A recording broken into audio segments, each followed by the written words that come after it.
What if I told you that your birthday celebrations could carry hidden meanings you've never considered? While blowing out candles and sharing cake feels so ordinary, some religions see this as more than just a harmless tradition. For Muslims and Jews, celebrating birthdays can be seen as a distraction from true spiritual priorities, or even a practice rooted in something far from faith. Surprised? You're not alone.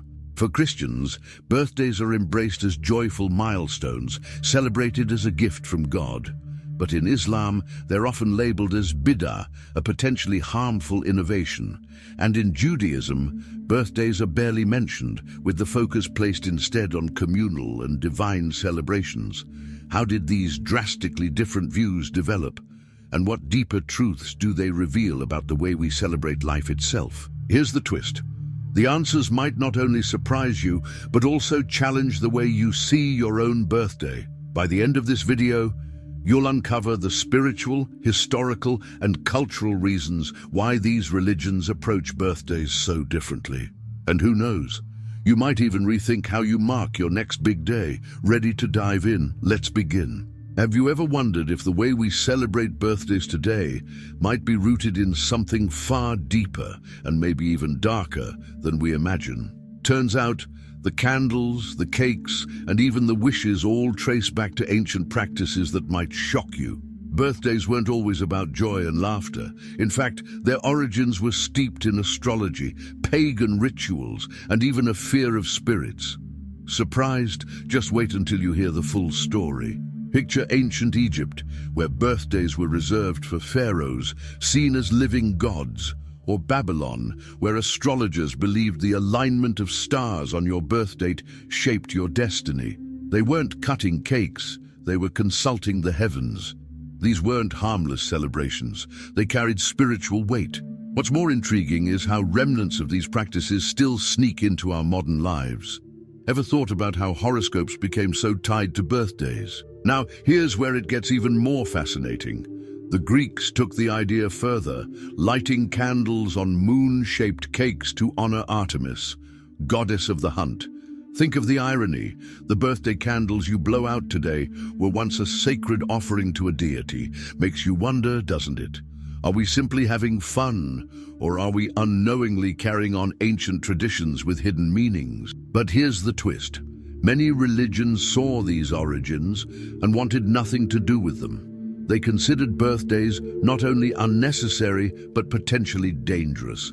In Christianity's early days, followers distanced themselves from these worldly celebrations. Islam, too, later labeled such practices as bid'ah or innovations, steering its followers toward more spiritual observances. Judaism, well, let's just say it had its own reasons for prioritizing sacred festivals over personal milestones. Fast forward to medieval Europe, and birthdays still weren't a big deal, unless you were a king or a saint.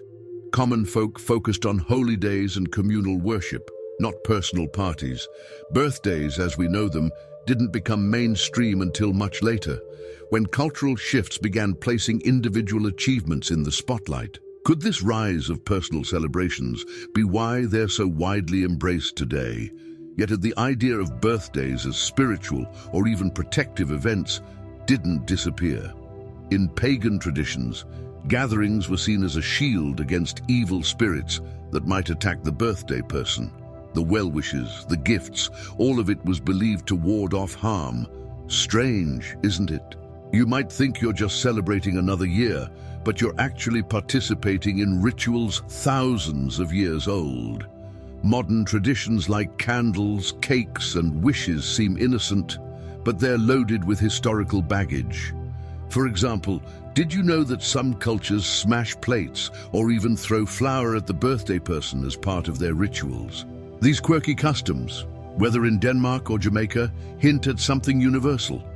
Birthdays are more than personal. They're cultural reflections of how we see life and protection. Religions, however, offer a stark contrast. Judaism avoids birthdays in favor of God-centered festivals. Islam keeps a firm stance on rejecting unnecessary innovations.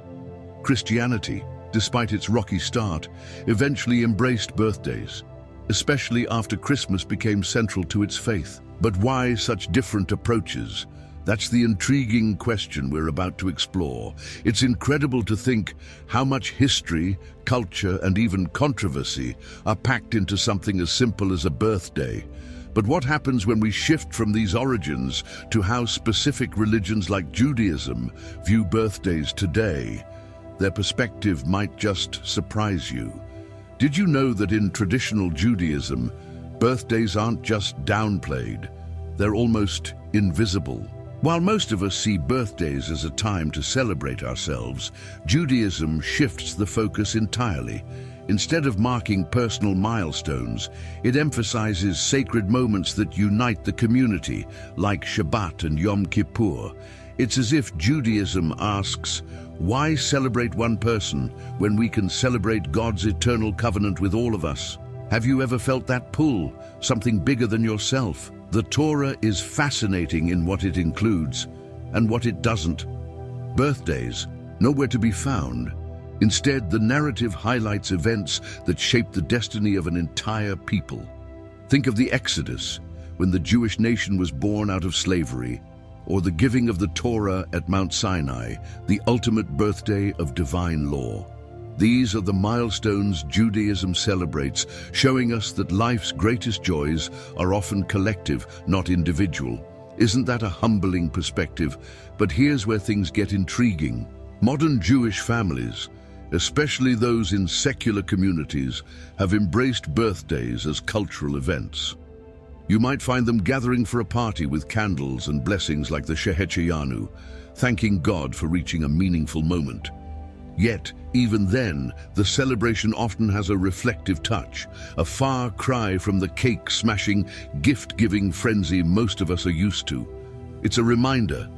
What we celebrate says a lot about what we value. Traditional Judaism, however, steers clear of birthdays for a deeper reason. Celebrating an individual's birth might risk placing the self above the divine. Instead, festivals like Passover and Rosh Hashanah redirect attention to God's role in shaping history. It's a profound lesson. Our lives gain meaning not from the day we entered the world, but from the impact we have within God's plan.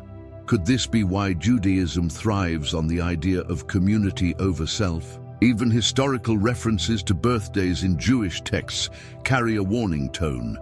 Remember Pharaoh's grand celebration in Genesis? It's more about worldly power than spiritual growth.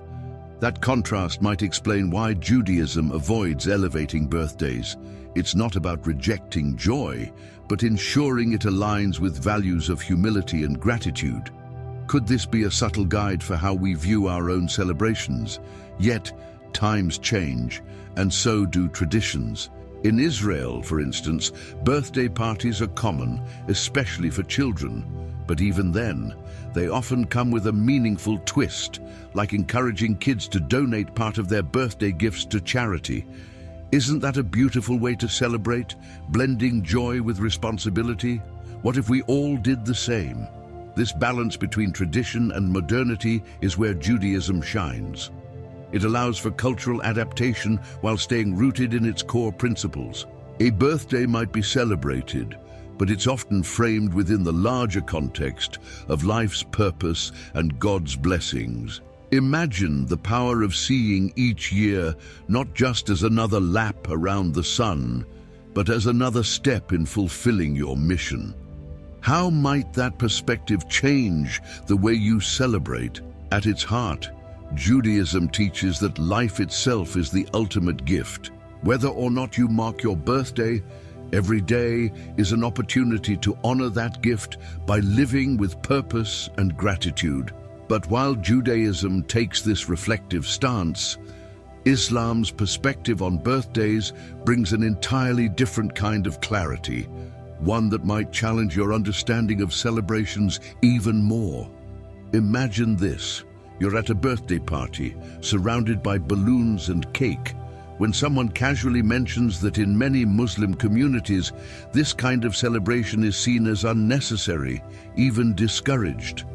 Surprised.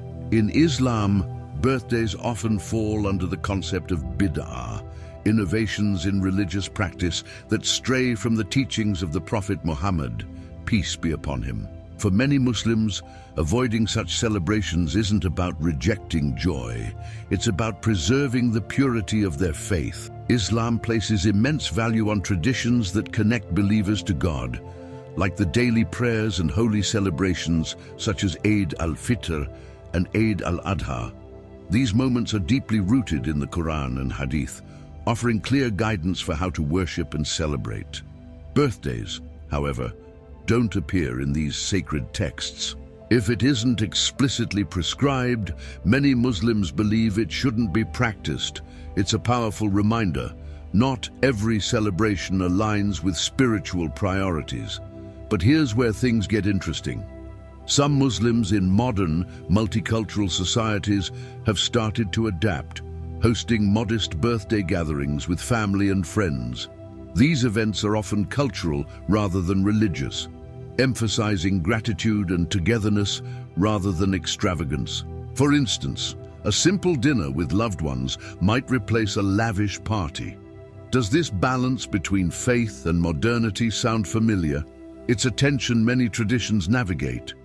The Prophet Muhammad's life itself offers insights into this perspective. He never celebrated his own birthday, but marked his birth indirectly by fasting on Mondays, the day he was born. This act wasn't about personal glory, it was about humility and devotion to God. Muslims who fast on their birthdays today echo this example, transforming what could be a self-centered celebration into a spiritual act of worship. Isn't that a striking contrast to the typical birthday bash? For many devout Muslims, rejecting birthday celebrations isn't about missing out, it's about staying true to their values. Extravagant parties, they argue, can distract from what truly matters, living a life of faith and service. Instead of marking one day as special, Islam encourages gratitude for every day, treating each as an opportunity to grow closer to God. It's a mindset that challenges the very idea of elevating one day above the rest. Yet, the modern world is complex. In some Muslim-majority countries, birthday celebrations have become normalized, blending Islamic values with local traditions. For instance, in Indonesia, it's not uncommon to see a mix of Quranic recitations and festive meals during a birthday gathering. These adaptations spark debates within communities. Does embracing such practices dilute the faith, or does it reflect Islam's ability to adapt?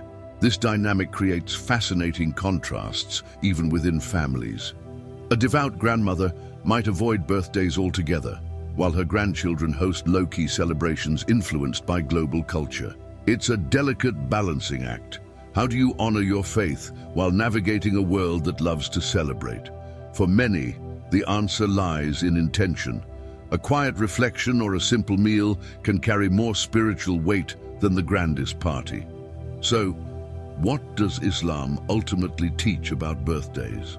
At its core, it's about prioritizing what brings you closer to God. Whether it's fasting, giving to charity, or simply spending time in gratitude, the focus is clear: faith first. But as we move into Christianity's perspective, you'll see a completely different approach, one that not only embraces birthdays, but elevates them to cultural significance. When it comes to birthdays, Christianity stands out as a faith that not only embraces these celebrations, but has helped shape how they're celebrated worldwide. Think about it. Christmas, celebrated as the birth of Jesus Christ, is one of the most widely recognized and festive holidays on the planet. This foundational connection between faith and a birthday is perhaps why Christianity never shied away from marking personal milestones. Have you ever wondered how this openness became so central to the faith? In Christian traditions, birthdays symbolize gratitude for the gift of life, a gift given by God. The Bible doesn't explicitly command or forbid celebrating them, leaving the practice up to individual choice. This flexibility has allowed Christians to adapt the tradition over centuries, making it a way to honor not just the individual, but also the Creator. When a Christian lights birthday candles or sings Happy Birthday, it's not just a party. It's often a quiet acknowledgement of God's blessings. Historically, early Christians were hesitant about birthdays. They associated them with pagan rituals, which focused more on astrology and superstition than spirituality. But as the faith spread and evolved, cultural influences reshaped these views. The celebration of Christmas, recognized as Jesus' birth, helped normalize the idea of marking birthdays in a religious context. Over time, birthdays became a way to reflect on God's role in each person's journey. Could this evolution explain why birthday traditions vary so widely today? In many Christian families, a birthday celebration often starts with a prayer or a moment of gratitude. Some even use the occasion to reflect on their spiritual growth, asking questions like, "How have I lived my faith this past year?" This practice transforms a simple celebration into a meaningful checkpoint in one's relationship with God. It's a reminder that birthdays can be about more than cake and gifts. They can be a time to reconnect with faith. Even within Christianity, cultural differences add unique flavors to birthday traditions. In Latin America, for example, the quinceañera marks a girl's 15th birthday as a rite of passage, blending faith with celebration. In the United States, it's common for families to share a birthday blessing before cutting the cake. These customs, while diverse, share a common thread. They use birthdays as opportunities to celebrate life as a divine gift. But here's where Christianity's embrace of birthdays gets even more interesting. Unlike Judaism or Islam, which emphasize communal or divine milestones, Christianity often highlights personal experiences with God. This individual focus makes birthdays a natural fit. Whether it's celebrating a newborn's baptism or an elderly grandparent's milestone, the underlying message is the same. Every life is sacred and worth celebrating. This perspective has allowed birthdays to flourish in Christian-majority cultures, becoming a cornerstone of social and family life. From church-hosted birthday parties to community gatherings, these celebrations often blend joy with a sense of purpose. Have you ever noticed how even the simplest Christian birthday traditions, like a prayer or a shared meal, carry a deeper meaning? It's a powerful reminder of the faith's emphasis on life as a gift. At the same time, Christianity's flexibility with birthdays invites questions. Could this openness dilute the spiritual significance of other religious milestones, like Christmas or Easter? Or does it reflect the faith's ability to adapt and find God's presence in everyday joys? As we transition to reflect on these questions, the differences between Christianity and other faiths reveal something profound about how we view life's milestones. But what happens when we compare these perspectives directly? In the next section, we'll dive into what these differences mean and how they shape our understanding of celebrations. When you think about it, birthdays are more than just a date on the calendar. They're a mirror reflecting our values, priorities, and beliefs. For some, they're a chance to celebrate life as a gift from God, while for others, they're a reminder of the spiritual risks of worldly distractions. Judaism, Islam, and Christianity each offer unique perspectives on what it means to mark this day. Isn't it fascinating how the same occasion can hold such diverse meanings? Consider Judaism's focus on collective milestones.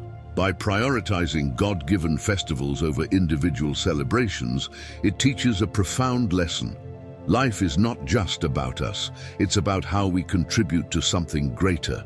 Imagine what it would look like if we all adopted that mindset, valuing community and shared purpose above personal achievements. Could this approach change the way we view celebrations altogether? Islam, on the other hand, brings clarity to the idea of staying grounded in faith, By steering away from birthdays as bid'ah, it emphasizes the importance of spiritual focus and avoiding practices that might dilute one's connection to God. This perspective challenges us to think, how often do our celebrations become about self-indulgence instead of gratitude? What if, instead of throwing lavish parties, we used those moments to reflect, give back, or even fast in gratitude for life? Christianity offers yet another lens, blending personal and spiritual significance. By embracing birthdays as a way to honor God's gift of life, it creates a unique balance between faith and celebration. It's a perspective that feels approachable and adaptable, inviting individuals to celebrate while keeping their spiritual connection intact. Have you ever thought about how a simple prayer before cutting the cake can transform a birthday into a moment of worship? These differences highlight something deeper, the values that guide each faith's approach to life. Judaism's collective focus reminds us of the power of community. Islam's disciplined perspective keeps the soul aligned with divine purpose. And Christianity's celebration of life as a sacred gift encourages joy and reflection in equal measure. Together, they paint a rich tapestry of how humanity values life and its milestones. But these perspectives also raise questions.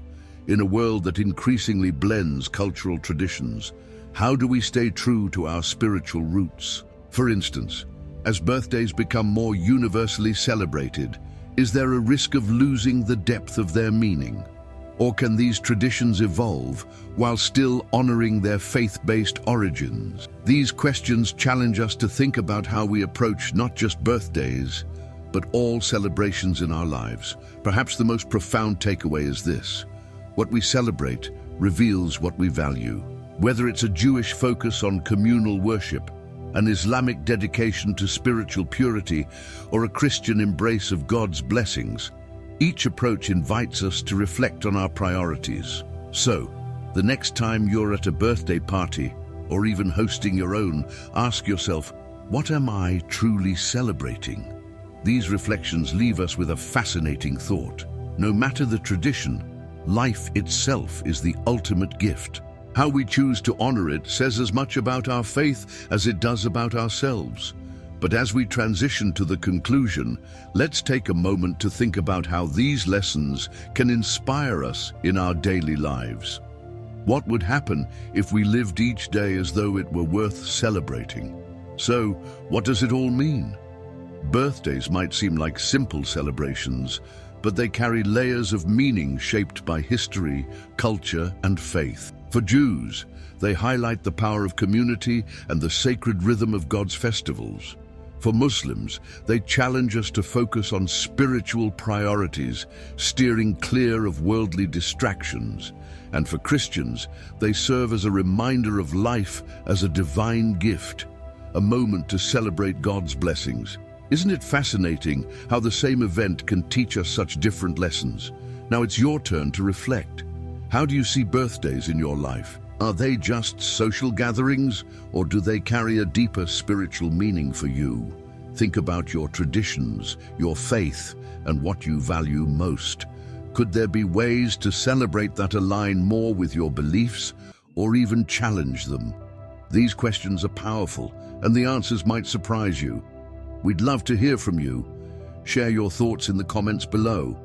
How does your faith or culture shape your perspective on birthdays? Have you ever celebrated or avoided celebrating for spiritual reasons? Your experiences could inspire someone else to see their birthday in a new light.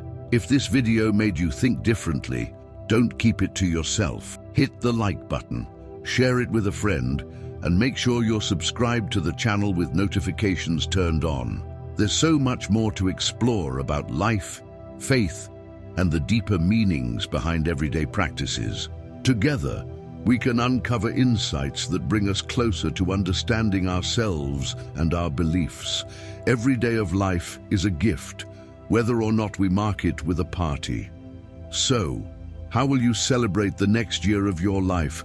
Not just on your birthday, but in every moment. Think about it, and I'll see you in the next video.